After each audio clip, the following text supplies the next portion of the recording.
afternoon, Patriots. This is the American Vision, broadcast on the TLBTV network and brought to you by the Liberty Beacon Project. I'm your host, Bill Muckler, and I'm coming to you from my home studio in my on Florida's beautiful Space Coast in Cocoa, Florida. And today I've got two special guests that I'm really excited about having on the show, and that's Linda Forsythe and Leonard Bacani, and they're coming to us from Southern California. So Linda and Leonard, thank you so much for being guests on the show.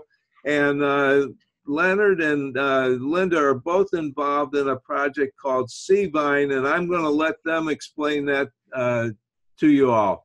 Well, first of all, thank you, Bill, for having us. Yeah, you're welcome. Great to be here. Go ahead. You want to explain that Seavine? Then? Okay. Well, first off, some of you have never heard of Seavine. Seavine is an acronym that stands for Community Voices, Investigations, News, and Education. And so what it is, it's literally a international news platform that is created for we the people. We the people are the ones that are, well, we're the news now, as Q says. So we the people are out there as citizen journalists and investigators and etc.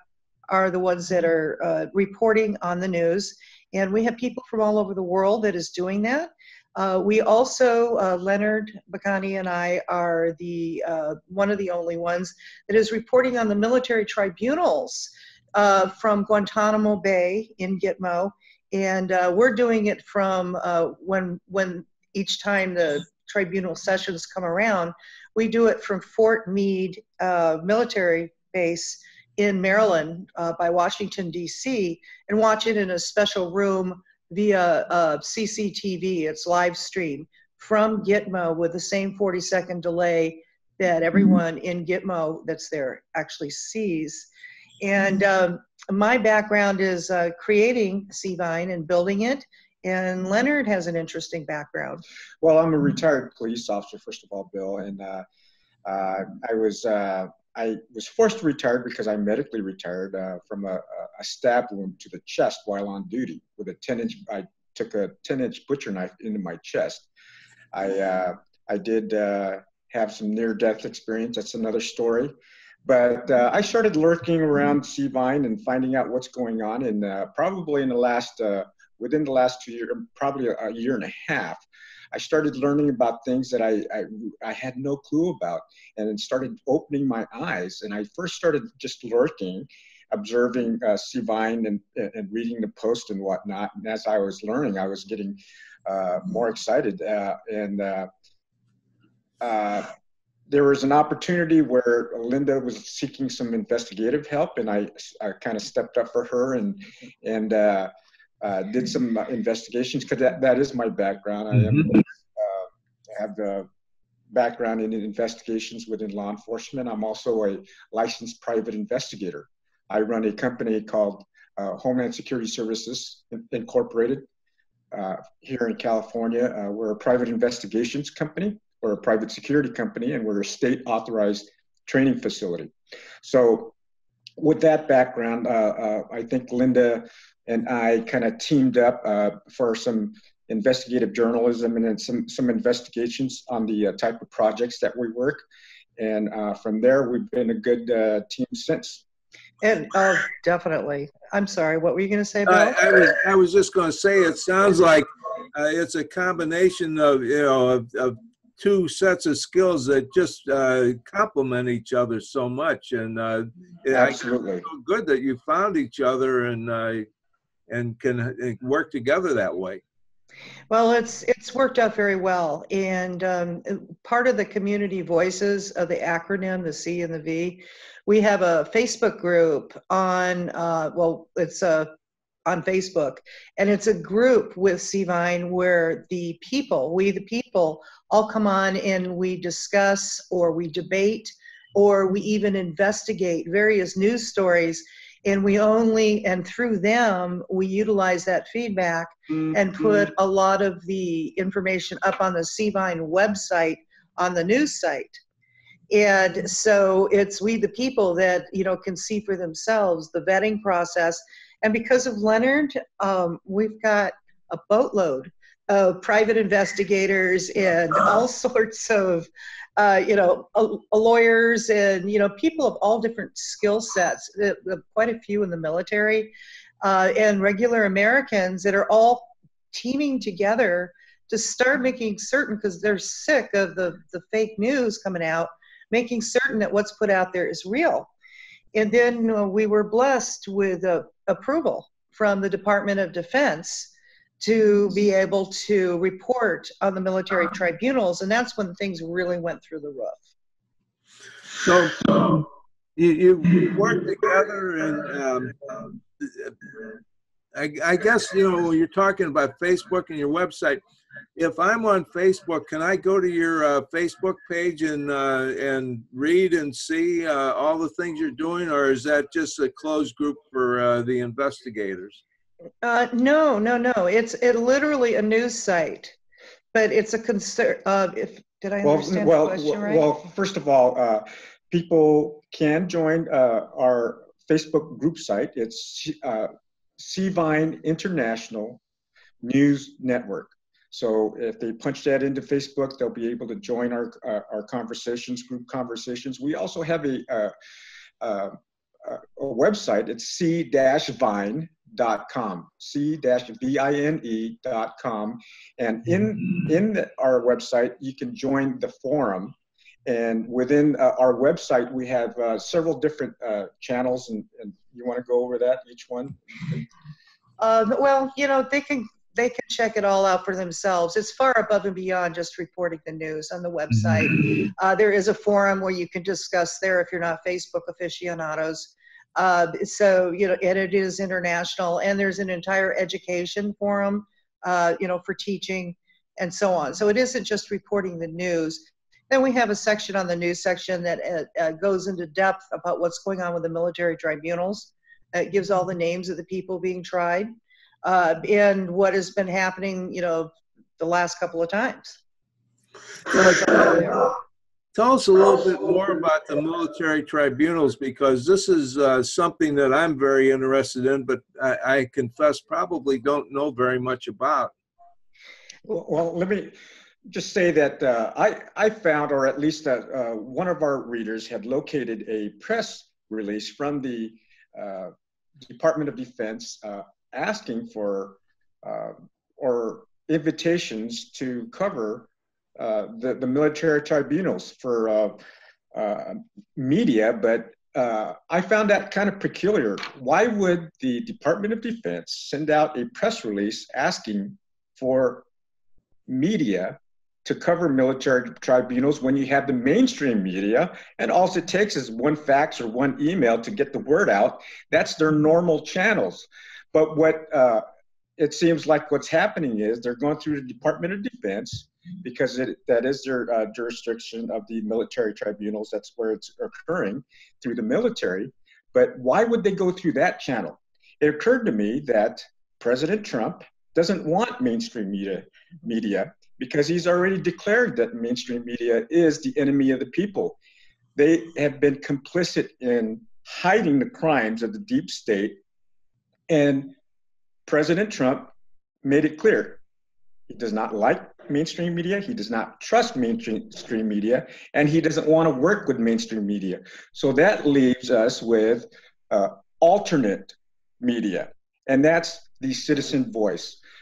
General Flynn says that we have a growing digital soldier where citizen journalists now, and our favorite Anon says, we are the news. Bill, did you know that you are the news now? See what the news? Every one of us. Can I be known as a digital Marine? Yeah. Well, you're a digital soldier, according to General Flynn, but each one of us patriots have now the responsibility of sharing the truth. And that's what President Trump wants. He wants the truth to come out, and that's why he's working with alternative media. So we responded to this invitation from the Department of Defense. We had to go through an extensive vetting process. with both individually ourselves and within CVINE. And as a result of that, we're covering it from Fort Meade now. So are you the only ones that are doing this? It seems like it. There's nobody else out there. I mean, we have some contacts with top media relations people with the Department of Defense, and they're saying basically we are it. It doesn't mean that we were the only ones chosen. It just means that we're the only one that's getting out there doing anything about it. And when I spoke with Ron Forsythe, who is the head of media relations there in the Department of Defense, he made some assertions of the possibility, because these are pre-trials of 9/11 alleged terrorists. I have my own thoughts about that. But what people, if for whatever reason people aren't taking the time to cover these military tribunals, because Leonard and I have the actual transcripts and make it available to you, we the people. It's on our website, and it's also on the Department of Defense website. They're not hiding anything. After we studied it, from watching the military tribunals, Bill, there's some really serious stuff going on that they're trying to just kind of make it just scoot by so the people don't know about it. And it's because Trump did that executive order for the amendments of Courts Martial Manual. Yes. I never remember it correctly. But he made some amendments to that changed some very important things. For instance, it used to be, and this was put in by George Bush, when right after 9/11 started, he changed some of the rules for military tribunals, where one of the things, the judges could close a session for any reason at any time that they wanted to. And so we read some reports about how there are a number of people very concerned about that. Well, that's one of the things that has changed now. And it went into effect January 1st, just a day before these actual startings of these tribunals went into effect. Interestingly enough, this judge from KSM et al., it's Khalik Sheikh Mohammed, is supposedly the major mastermind of the 9/11 things. And then et al., there are 4 others with him. So they're trying 5 alleged terrorists at one time in these one tribunals. There are other tribunals going on for other terrorists, but this is the main one right now that we're covering. And what is of critical importance for people to understand is that this questioning that is happening, if, let's say, these 5 alleged terrorists, were nothing more than henchmen, and that the real orchestrators of 9/11, the real ones funding it all, putting it together, while they're doing the actual questioning on the stand through interpreters, information is going to come out. And why are we, after how many years after 9/11, just now getting to the pre-trials when Trump's coming in? So now is the time. These silly little pre-trials that nobody's interested in, you get somebody like Belushi, that's his last name, on the stand, who was the alleged one that funded all of this, and have a few questions. So was this all your money, or where did you get the money, or etc. And so there are going to be some names named, and could those names possibly be within our own government, or some well-known individuals that are deep state operators? Mm-hmm. Now let me just ask you. You know this, that the last administration tried to shut down GITMO altogether. Mm-hmm. Yes. Tried to release all these top tier terrorists who have killed American soldiers, and so we've got these people detained, but the previous administration wanted them all released for some reason. Why is that? Okay, and why do they want to get rid of? Why did the past administration want to get rid of the military tribunals altogether? And then you have the current president, who changes the rules now and wants to make these military tribunals open and wants to proceed with these military tribunals. First of all, what did the past administration know that they didn't want to get out? What does the current administration know that wants everyone to know? Yes. You follow me? So yes, I follow you. And Leonard, you're bringing up a question that many of us have asked. Why do we want to let these bad actors get back out on the battlefield? And then we say, well, wait a minute, maybe there's something that we don't know that they know. And why aren't we being told this stuff? And the last administration, the 44th administration, was supposed to be the most transparent, but yet they were the most closed and opaque administration that I've ever seen. And I'm an old guy, you know, so I've gone through everything from Roosevelt and Truman on up, and I've never seen anything like what they're trying to hide. Says your internet connection is unstable. That's interesting. No, you're still coming. You're still coming through very well, though. Okay. So we're getting right into the thick of things, and things happen. Strange things happen when we start doing that. Yes, and I want to go over that and very briefly, but I do want to let people know a little bit more about the military tribunals. The first set that was supposed to start on January 28th was supposed to last for 5 days. And we only were able to see 2 days of that. And both of those 2 days, the what's the opposite of the defense? The prosecution. The prosecution was trying to close the proceedings. And the defense was fighting very, very hard to keep the proceedings open. And what I mean by defense team, these are the people that are actually defending the terrorist. So they are fighting very, very hard to keep the tribunals open to the public. And the prosecution is trying very, very hard to close them. And end of the second day, the judge, after the defense argued to keep it open, he went ahead and ruled, we found out later, to close the next day anyway, even though they did not meet that high bar that Trump has put in place that they have to meet before they close them. And right after that, the judge had a medical emergency that he was had to be airlifted, they said, off of Guantanamo Bay stateside to have emergency surgery for a detached retina. And there's a lot of things going on with that we report on. And then they've also shortened the rest of the tribunals in half for the rest of the year. And on top of that, the remaining 3 days on that first set were closed down and postponed until the next set. So there's still games being played to stop the information from getting out there.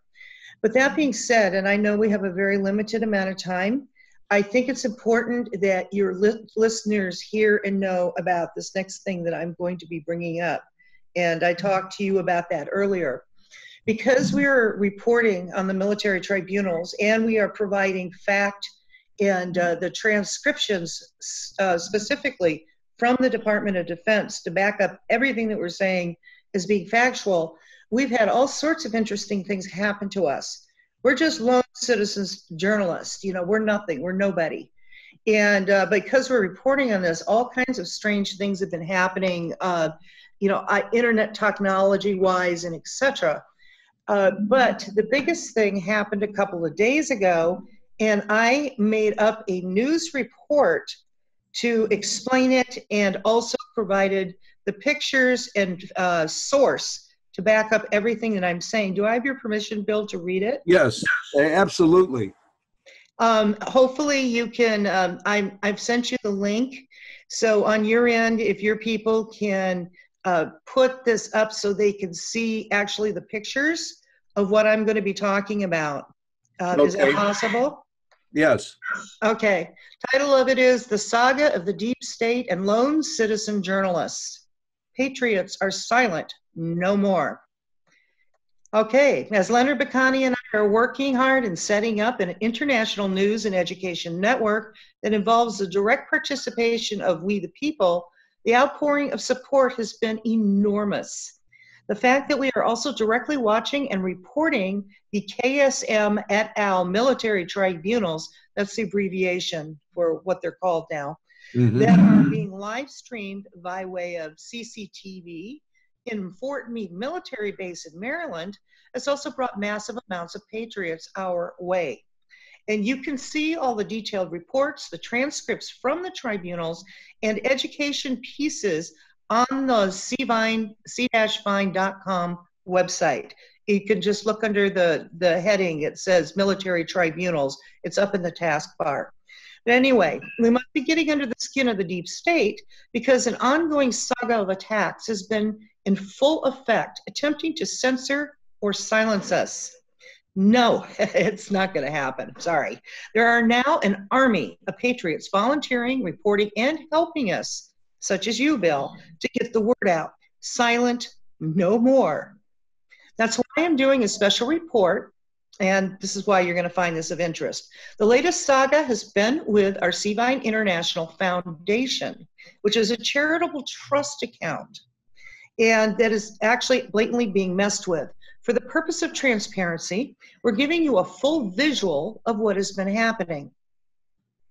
On March 16th, 2019, which is just about a week ago now, I went to a Chase Bank ATM to pull out $140 from the C-Vine Foundation PayPal account. So through PayPal, which is where the bank account is, or the sum is in PayPal, we were given a debit credit card. So I go to any bank to be able to draw out cash if I need to. So at the time, we were aware we had about $907 of donations in PayPal.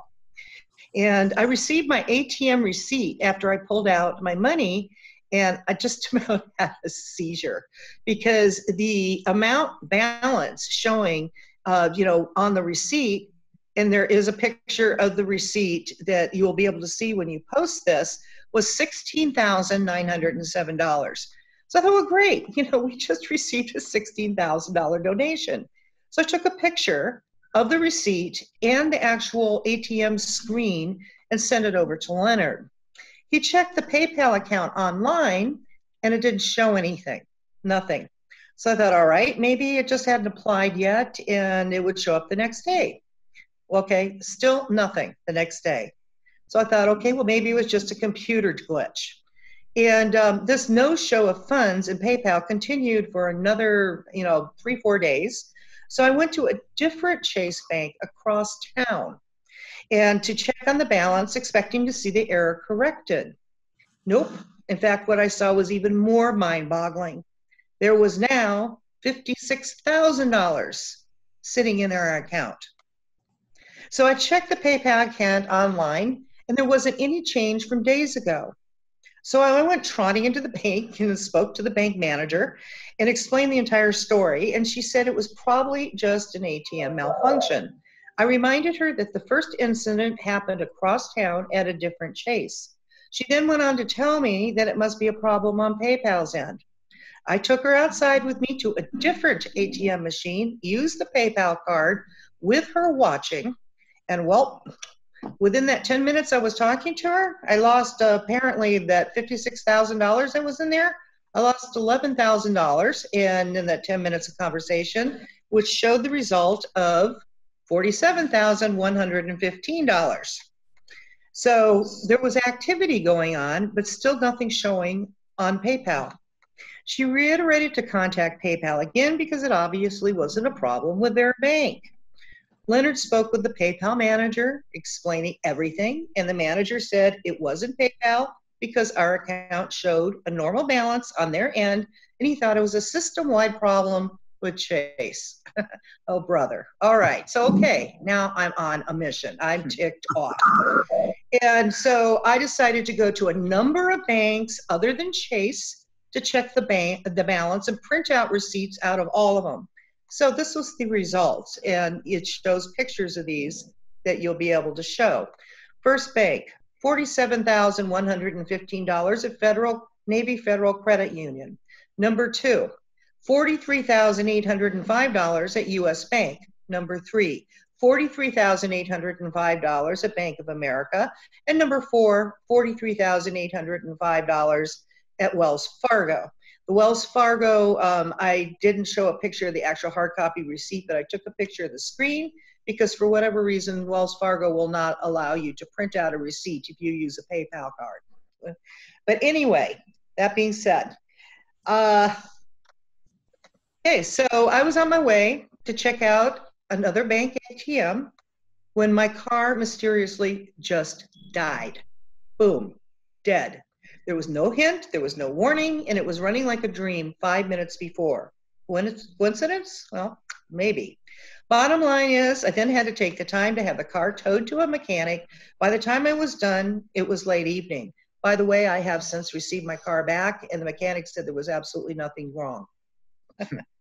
I reached out to a high level that evening that the car died, to a high level federal government official friend of mine and explained the last couple of days. And he said, it is obviously on a federal level with sophisticated internet technology able to manipulate so many bank ATMs and change the amounts randomly, but not show any unusual activity in PayPal. He felt this was targeted specifically, and he was concerned some major money laundering or racketeering was going on. If that were the case, to what end was the objective? Discredit Seavine? Accuse one of us of fraud or Lord only knows what else? I explained I never once touched the balance, and he asserted that the changed amounts looked like some type of activity was certainly happening somewhere.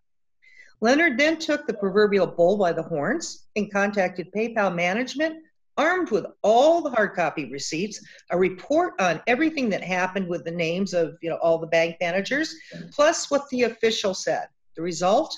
PayPal's response was PayPal is not responsible because they can't control what bank ATMs can or can't do. But they did close the account and they opened another one, plus they sent us out a new card. Okay, alrighty then. Sounds like the perfect setup where no one's at fault. No one's taking responsibility. So how many people would give up? Let's think about this. So wrong, this is not the end. We, the people, have a voice. And this is why we are being so open and transparent about this, because there is probably, it may not be just our trust account.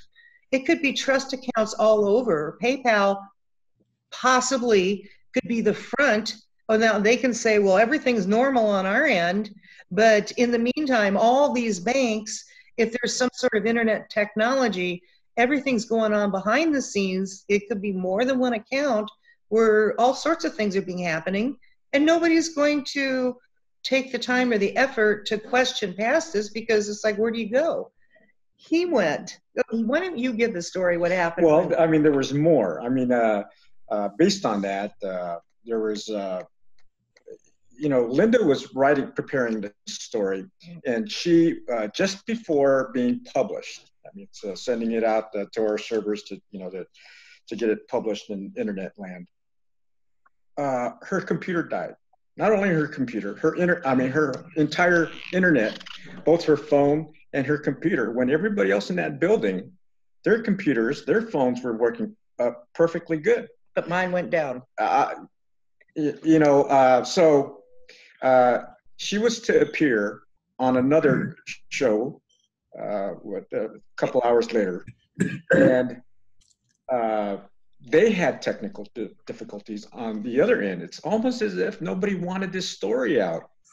And I was going to appear on this show because it's Red Pill 78 is what it was. I was supposed to appear on his show because I told him what happened to me. And he goes, we need to get this out there. And then all of a sudden he's having all these problems, what's going on to make it so this information didn't get out there.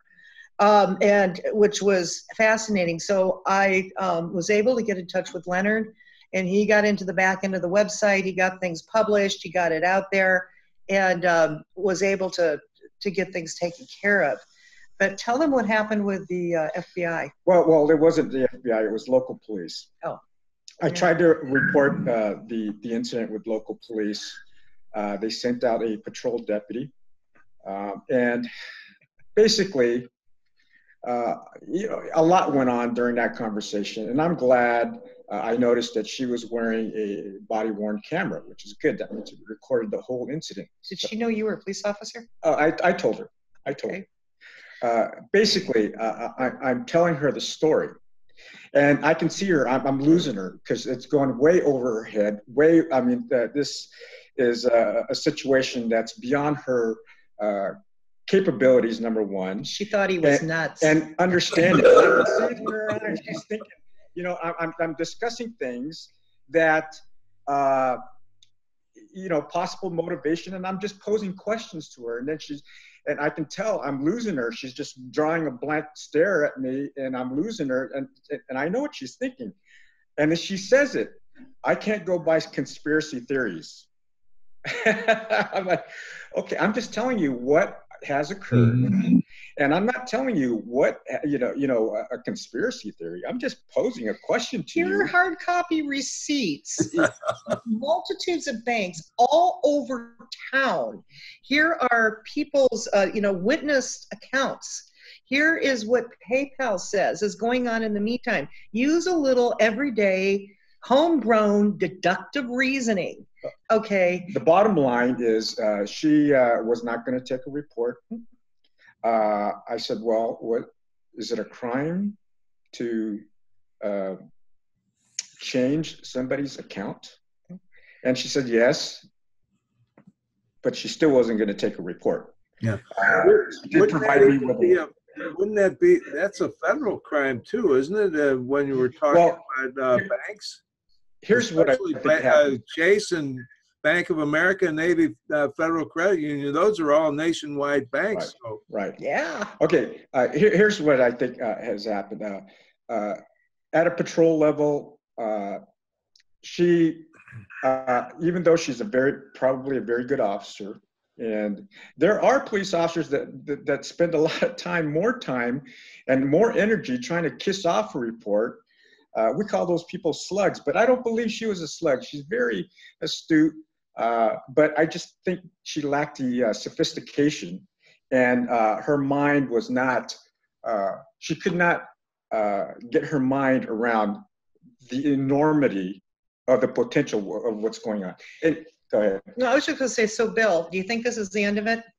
You think we're just going to go, oh. No, but I can see what's happening here is with that particular officer, it was probably so unbelievable that it just didn't fit her paradigm. Right. So, and I'm just thinking to myself, a lot of people I know, and myself probably included, if I went to the bank and I saw something like that happen, and I would go and talk to the manager, and I say, what's going on? And they'd say, well, it's not our issue. You have to go someplace else. I'd probably just say, well, I'm never going to get an answer, so just forget it, Yeah. But thankfully, you all didn't take that same attitude. Well, a lot of people are saying that they were trying to set us up. Because you see all this money in there, and there's so many things we could do with the foundation with that, and etc. So the temptation was there. It's like, well, clean it out then, and just use it. It's in our account. But that might have been, I think, exactly what they wanted us to do, because this, very quickly would discredit Seavine and the reports that are being done with the military tribunals. So I didn't touch it. I'm not going to touch it, and I am going to keep pushing this until an answer comes, and I'm going to keep reporting on this loudly and clearly. And you know what?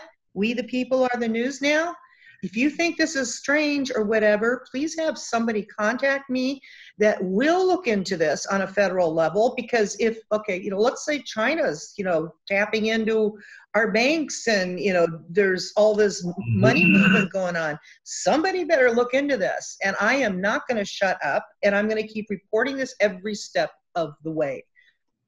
And what Linda and Leonard, is you've really explained the purpose and the process of CVINE, because it's exactly what you're doing. You're seeing stories and you're investigating them, and you're grabbing a hold of them and you're not letting them go. That's right. And we have plenty of people with, with the licensed investigators alone are not going to let this go either. We've got an army of licensed investigators that, we're going to be looking into this. We, the people, we're not going to wait for just a lone officer or FBI individual to maybe eventually get around to it. This is going to be in the court of public opinion. Okay, so we're kind of running out of time. Let's go over again. Tell us your web page and your Facebook account. Any way that we can, we the people, can contact you all the people. Well, first off, I strongly recommend you go to our website, because that's where everything's happening. And that is c-vine.com, c-vine.com. And on there, you will see the news being reported, breaking news, opinion pieces. You will see investigations going on. There will be a link to the forum if you want to have discussion on the forum.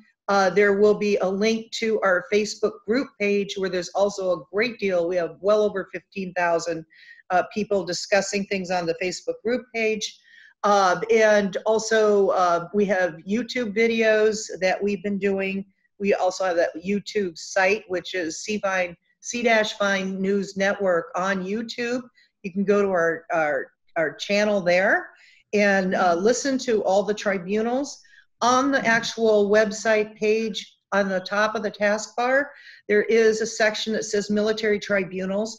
It isn't in the breaking news section. We have an entire section put aside for military tribunals that has all the transcripts from everything that's been going on, descriptions, education, what to expect, everything you need to know.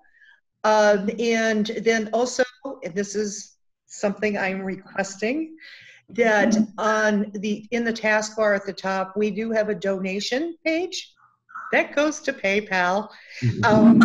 Different account. Yeah, everything goes to PayPal. That is actually going into the foundation. So it doesn't belong to Leonard or me. It belongs to we the people, and this is what helps to pay our expenses to go to the tribunals and to be able to handle all the overhead we have. Mm-hmm. Okay, is there any other site or location where people can find you? Or I guess the c-vine.com is really the place to go. Right. We do have a discussion page on Facebook. It's CVINE International News Network, and they can look it up. It's a group page, though. Group page. We've got other pages in there, but we don't want to confuse matters. You can still get to it from our website. Okay. There's a link to it. Well, and one of the things that you really are focusing on is military tribunals, and I know a lot of veterans and a lot of my Marine brothers all watch this show, so they'll be very interested in that, I know for sure. And we're also looking for volunteers, your Marine brothers and so on. Hey, we need to build up this army. We're not talking about, physically getting out there and fighting, but the history. Digital soldiers. Yeah. Digital all working together, because if, people aren't going out there reporting or doing arrests or whatever, we the people need to step in and say, okay, this is why they had militia in the first place. Well, so we're really then a digital militia. Yes. That's an excellent way of putting it. Absolutely. Okay. And I just want to thank you so much for being guest on the show, and it's just been a delight talking to you, and it's been so informative because I'm learning stuff I never knew before, and I'm telling people, hey, you not only need to wake up, you need to be enlightened. So what you're doing is you're enlightening people as to what this is all about, especially when it comes to the deep state, which I think we're all starting to realize is really a very serious threat to our republic. Absolutely. Well, you know, one little bee can be an annoyance, but when that one little bee becomes a swarm, even the most courageous run in fear. And so right now we're doing a swarm of we the people, and we do have a voice. We are the news now. Well, I'm just delighted to have you on the show, and this has really been great for a great interview and greatly informative for all of us. So thank you so much. Well, thank you. Thank you, Bill. Okay, I'm back after a quick commercial, and now we know what we can call ourselves. We can call ourselves digital soldiers, or if you like, digital patriots or digital militia or digital Marines. Whatever it is, we need to become we the people and let our voices be heard. And C-Vine, that's c-vine.com, is the place to go. I want you all to go there. And another thing I'd really like for you to do and want you to do is go to www.2020americabook.com. That's www.2020americabook.com, and get the book, and you can find out more about all of this, because what C-Vine is doing and what I am doing is not only asking you to wake up to see what's happening in America and what's happening to our beautiful republic and our Constitution, but we also want you to be enlightened. And you can't be enlightened unless you really spend a few moments every now and then, a few minutes, spend some time learning about what's really happening to us in this beautiful country we call America. So thanks again for watching, boys and girls. I really appreciate you being on, and God bless Linda and Leonard, and may God help them in their mission to bring us all this information. And God bless our armed forces personnel who are on active duty right now, and all of our vets, and all of you as well. And God save our America. We need you now more than ever before.